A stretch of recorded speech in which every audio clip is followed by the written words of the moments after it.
It's time for To the Max Sports, where we talk about sports. They're just two guys, Max and Drew, in a bar talking all things sports. Well, without the bar. And the beer. Wait, why aren't we in the bar?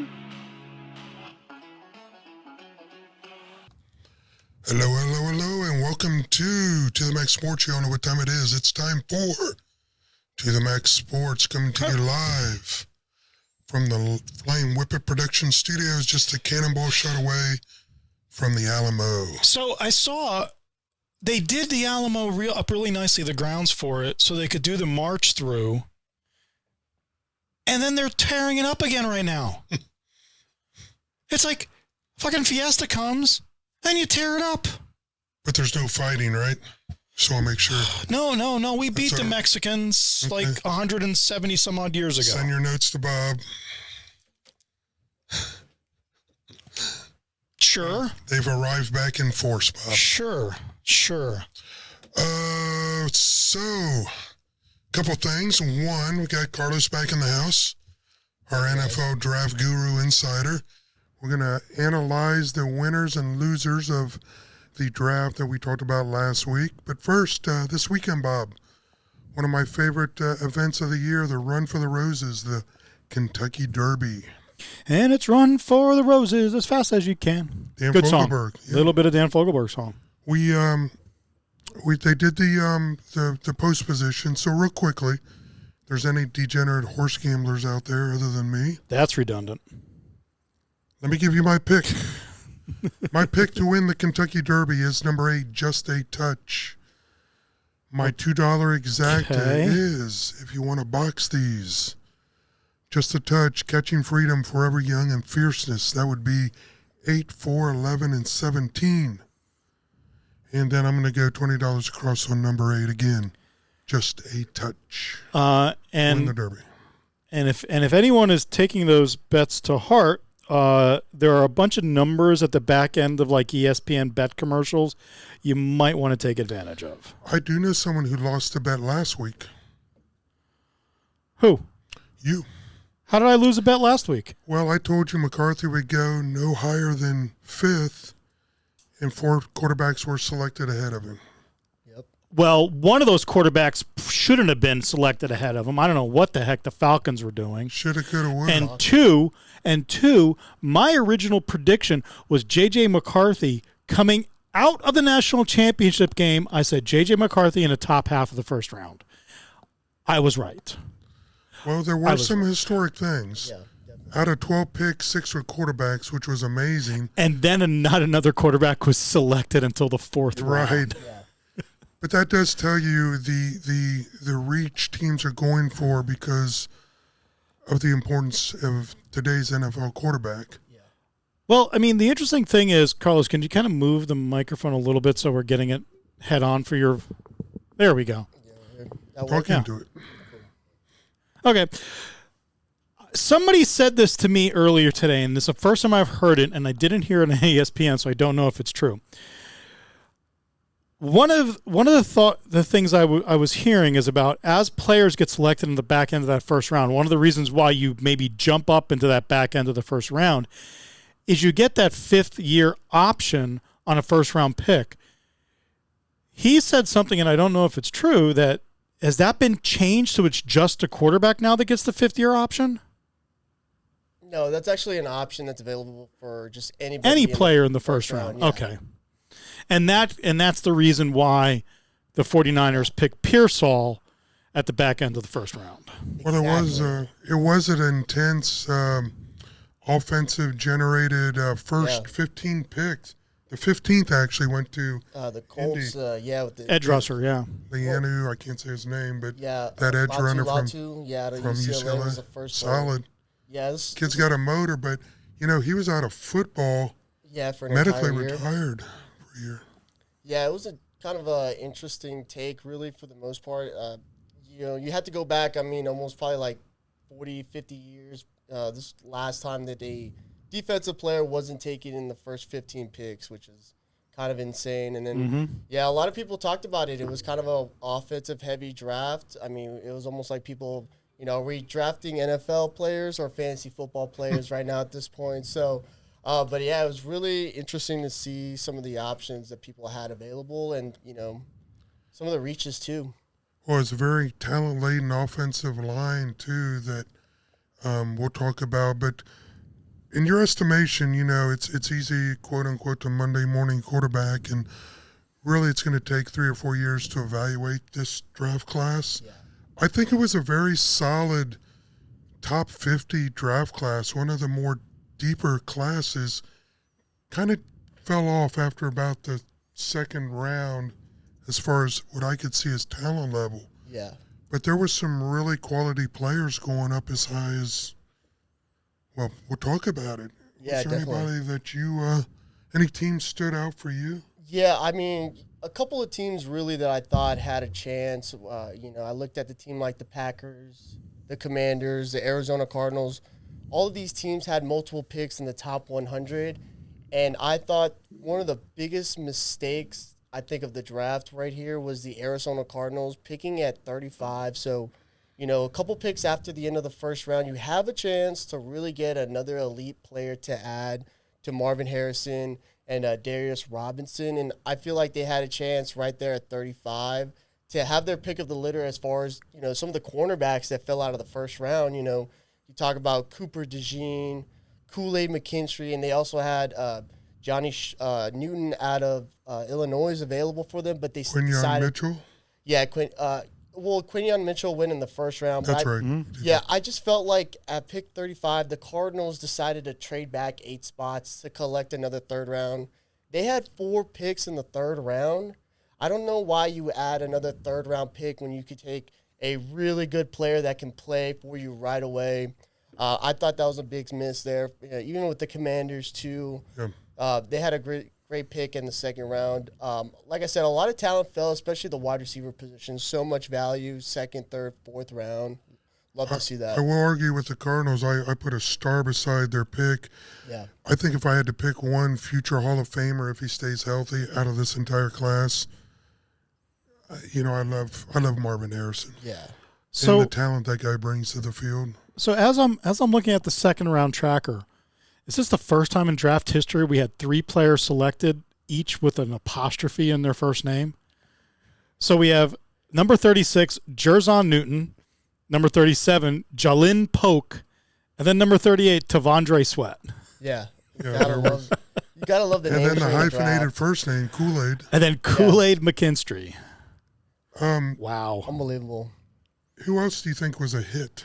Looking at the first round, a couple of guys really kind of stood out to me. I think the biggest one was probably going to be Xavier Worthy for the Kansas City Chiefs. I think that was Do you think they just got a little high on the speed, quote unquote? Yeah, definitely. He's pretty small. He's a small dude, and I understand he's fast, but does that translate into? Didn't they have another really fast guy they traded? Yeah, that was proven.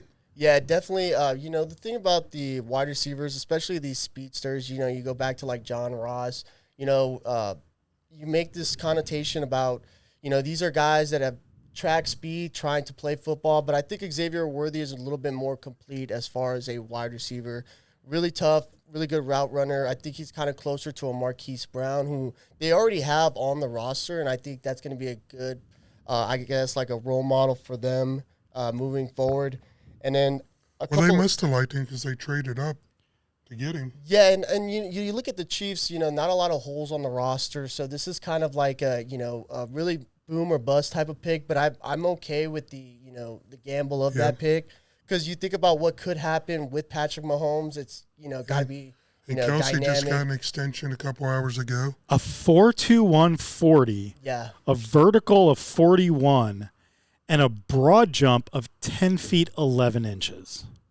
Will that translate to the football field? We'll see. Yeah. I mean, he's a slight guy. He's 165. That would be the only thing I look at this that makes me go, okay, maybe the Buffalo Bills did the right thing for their organization and their picks, and maybe this receiver doesn't translate well to Orchard Park. But I don't like the rich getting richer, possibly. Yeah, kind of a tough spot to be in. But I just think it's a good scheme fit, and who knows? Like I said, really boom or bust prospect as far as that's going. Yeah. A couple of other guys that I really like too. I think the Los Angeles Rams really did well with their pick. I believe they got Jared Verse at 19. Mm-hmm. I thought he was a guy who could have been a top 10 pick. I think he's got a bunch of tools. He's NFL ready. For the Rams, they're trying to figure out how to replace Aaron Donald. So I think Jared Verse was a great pick at that spot. It's funny you mention him because I was sitting in Pluckers and I was the GM for the Bengals. Nice, yeah. And I took Verse, and of course they took Mims, the Bengals. Then the pick later, the Rams took Verse. So I was story of my life, one pick off. Yeah, tough spot to be in. And I think another one too that I really liked. I think the Brock Bowers. I think obviously the Las Vegas Raiders don't need a tight end. They took Michael Mayer last year in the second round. Pretty good tight end for a rookie year. But I think, the possibility of what Brock Bowers can make in this offense, I think you got to have to take the upside. Even though you don't need the tight end, this is still a top 5 player, I think, in a lot of people's books. I think he's going to be a helpful tool in this offense, for whoever the quarterback is, Gardner Minshew. But I think that was a good piece, like a building block piece for the Las Vegas Raiders with the new head coach, Correct. Antonio Pierce. He's an Antonio Pierce type of guy. He's going to be a dog. He's going to be a good player on and off the field, special teams, whatever you need him to do. Extremely versatile player. Yeah, I like the Steelers draft. Yeah. They went and got a good O-line with Fontanui and Frazier. Yeah. And then that Loved third it. pick with Wilson Yeah. to complement Pickens. And let's face it, Unbelievable. say what you will, they basically got 2 quarterbacks that are NFL ready, and they got them on the cheap. Yeah, for I next mean, to you got nothing. Wilson and- Absolutely. Yeah, and you could even look back at like the Steelers. In the 4th round, they got a center or an interior offensive lineman in Mason McCormick out of South Carolina or South Dakota State. I'm sorry. Mm-hmm. I think the Steelers actually picked up 3 possible starters on an offensive line. Yeah.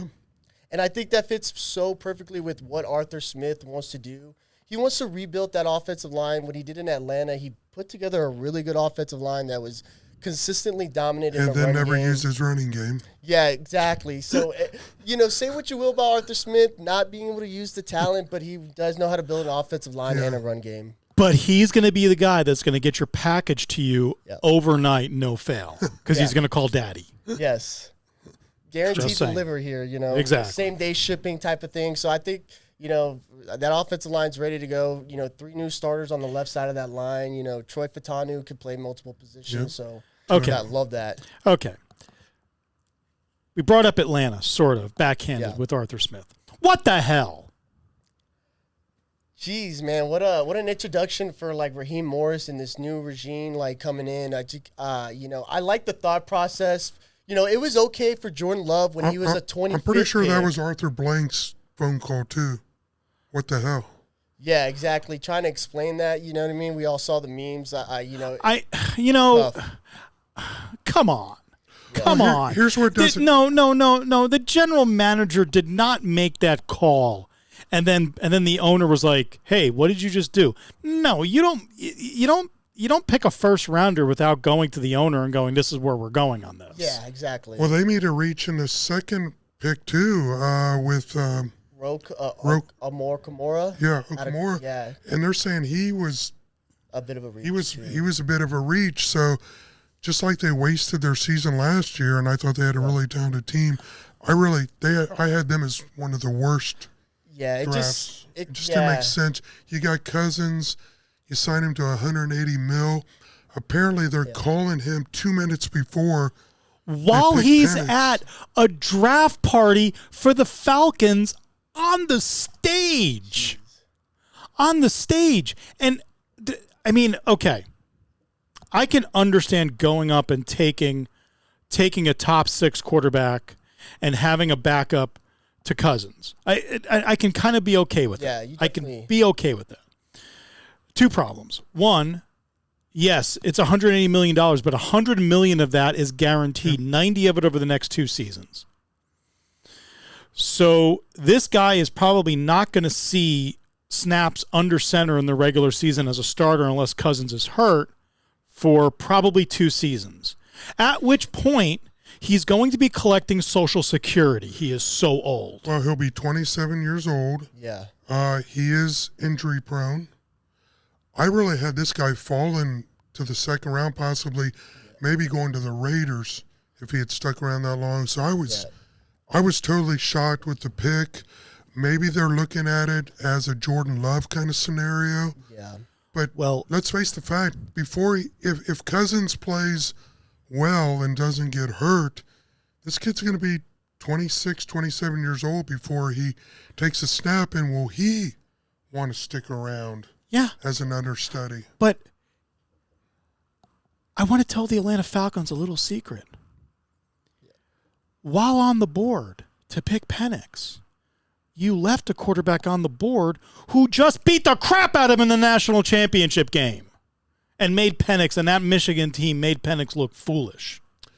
I still think from a talent perspective, Penix is a better NFL player than your Okay. boy.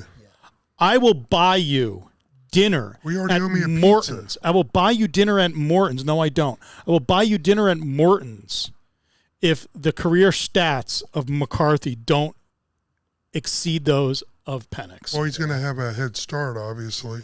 That's the reason why you don't pick an elderly citizen. But, you know, they are going to throw McCarthy to the Wolves, but they won't be doing that with Penix unless Cousins get hurt. I don't know. I mean, Cousins was good with that offense. And I mean, I don't look at the Vikings as a place where quarterbacks go to get totally screwed up. That's reserved for the Jets and the Bears. Well, what's funny, you mentioned another thing. It's so weird because Cousins and Penix have such different styles. And say Cousins get hurt 7th game of the season, you're throwing in a quarterback with left-hander, throws differently, runs differently. It's just who you want to build your offense around. It's just a very weird pick. But I'll tell you another team that just knocked it out of the park again, and how this guy does it. Howie Roseman in Philly. Yeah. I mean, if you watch their defensive backfield last year, it was atrocious. Yeah, definitely. And you get Cooper DeJean and Quinyon Mitchell in the same draft.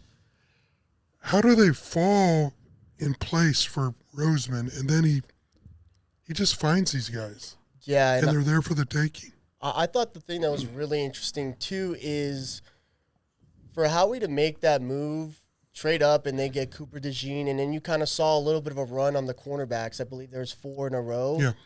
That's studying the draft. That's understanding, who's picking after, what their needs are as well. And he did it, I believe, in the 4th round as well with the running back situation. There was a run on running backs, and he was able to jump some of those guys and get the guy that they really wanted. So, the Eagles knocked it out of the park with this draft. I mean, their biggest need was secondary, and now they have 2 of the better defensive backs in this class essentially. So, what a way to rebuild it there. Yeah, the Giants did well with their first pick. The one team that in the division that still sucks and did nothing to improve during the offseason of the draft, your Cowboys, young man. Yeah, they're getting the most Cowboysian thing to do, take an offensive tackle in the first round. Yeah, I mean, we kind of fallen into a pattern here. I mean, for Jerry Jones, I thought for this draft, I thought he did pretty well. I mean, to move back a couple of spots, they collected a 3rd round. They got the guy they wanted. The Cowboys don't necessarily have a glaring need, but their offensive line was an issue. I mean, their best pick in the draft may be Cooper Beebe in the long run. Yeah. He's versatile. You Yeah, can they move might him around. Yeah, they might have him slide over to center just because, I guess Guyton will play left tackle. Tyler Smith, a former first-round pick, will play left guard. And then, Cooper, they're going to try him out at center. And he could be a potential replacement for Zach Martin, who's dealing with injuries. He's also getting up there in age as well. The one pick I guess I really didn't like for the Cowboys was the 2nd-round pick in Marshawn Kingley, I believe, the defensive end. You have Micah Parsons, you have DeMarcus Lawrence, you have Sam Williams, a former 2nd-round pick. Like, where does he kind of fit in? Do you slide him inside and try to have him play, a defensive tackle position? I understand he was one of the best last year in college football against stopping the run, but does he start over Micah Parsons or does he start over DeMarcus Lawrence? That one just kind of didn't make a lot of sense to me, but I like the Cooper Beebe pick, and once again the Cowboys didn't take a running back. Makes sense since they did bring in Ezekiel Elliott today, which is I think a nice move for the Cowboys. Not the greatest, but I think an effective player right there. You know how many yards he's averaging for the last 3 years a carry? Probably less than 2.9. the average. Just a shade over 3. Yeah. Less than the average. Now, maybe if you needed a guy to get in the end zone, but how are they going to find their way to the end zone? They just don't have the playmakers right now. Yeah, and to not have a running back, I know they kind of like the kid right now that's Deuce Vaughn, the second round, 6th round pick. and the other kid, but he's small too. Yeah, So- Rico. Yeah, and that Elliott contract, Yeah. $3 million. Now, one thing I $3 didn't million. realize is Elliott, he had 40 to 50 catches for New England Yeah. on a very bad offensive team. So maybe they'll open it up and run some bubble screens for him. But to say he's your marquee quarterback right now or running back, Yeah. it's going to be a long season for the Cowboys. Yeah, well, Right. I mean, we'll see as the the back end of coming out of the draft, trades, additional free agency. Who knows? Who knows what happens? My other team that addressed some needs that were kind of glaring were the Detroit Lions in their backfield. Oh, yeah. Picking up, team, again, Terry and Arnold, and then they got Enos Rankstraw. Yeah, in the second round. That was a great value pick, too. I liked, what the Lions did. I think they got a lot of value, too, in the 6th round with Christian Mahogany, I believe the interior offensive lineman out of Boston College. Another guy that they took in the 6th round, too. But the one thing I thought the Lions were going to do, maybe I was just biased. I thought they needed to add another pass rusher opposite of Aiden Hutchinson.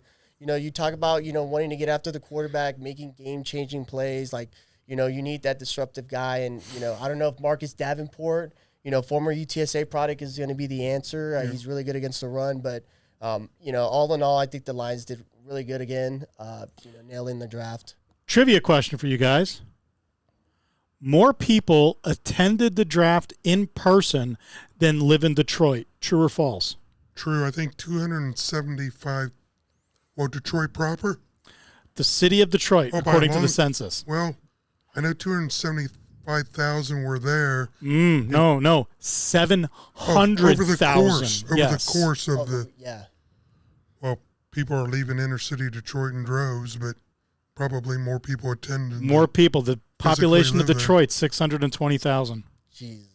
I mean, that was, and that always amazes me about the draft. Are these people go to watch the draft, which blows my mind. But you get down to like the 3rd round, and your team makes a pick, and you're cheering. You have no idea who that guy is. None. Well, they probably hear how, when you listen to the talking heads every 3rd, 4th rounder, I know they got to make it exciting, but they make it sound like this guy could be a game changer. But at the end of the day, you get past the 4th round, it's really tough. Yeah, you start hearing of all these colleges you've never heard of, Houston Christianity, University, or New Hampshire University as well. Like, yeah, isn't that the online class? You know what I mean? I was like, Southern what? New Hampshire University. Yeah, wait, what? So. I'll tell you a 3rd rounder my Bengals got that I really like. Yes. I was going to bring that up. I know that he has some character issues, but to get Burton, to possibly replace Higgins down the road, and they'll slot him in right away in certain packages. Kid's a blazer. Yeah, absolutely. That's the wide receiver from Alabama. Yeah. I think he's going to be perfect for the slot. You lose Tyler Boyd, but you bring in Burton, who's got speed. Coming from Alabama, kind of ran all the different routes, can play outside, inside. So I think that was a good pick. I mean, I think I might have back off on that Blazer thing. He's ran a 4.45 40. That's not blazing speed for a receiver. Yeah, good speed to work He's with. the guy, I'll tell you, that he's twitchy. So he's got that speed to generate when you need that moment of speed. Yeah. Okay, his That 10-yard makes sense. split's 1.53.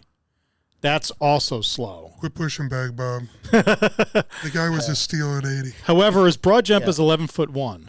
Really good athlete. Well-rounded, I guess. Mims, he hasn't played a lot. Yeah. But I think that if it hadn't been since an offensive tackle, offensive line heavy draft, he would have been a top 3 pick. Yeah, they said essentially one more year in Georgia probably would have came out, probably would have been a top 10 pick.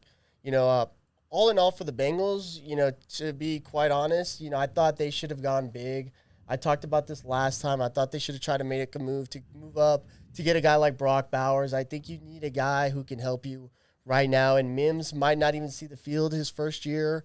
They might try to slide him in at guard, maybe to give him some reps, but and they reached a little bit with the tight end from Iowa. Yeah, Eric But Hall. I think they're looking at pedigree, and look how well the Iowa tight ends have done the last couple of years. Unbelievable. Yeah, and then I did like the second-round pick, Chris Jenkins out of Michigan. I think that's a good anchor for them, with the loss of DJ Reader. So, I think the entire AFC North, for the most part, if you look at how they all drafted, the Ravens did really well. Even the Browns, without a first-round pick, I thought they filled a lot of key spots for themselves.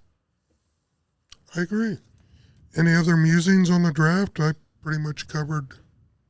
Yeah, I think it was really fun to kind of watch the LA Rams kind of, have a first pick. This was the first time they had a first-round pick since 2016, Jared Goff.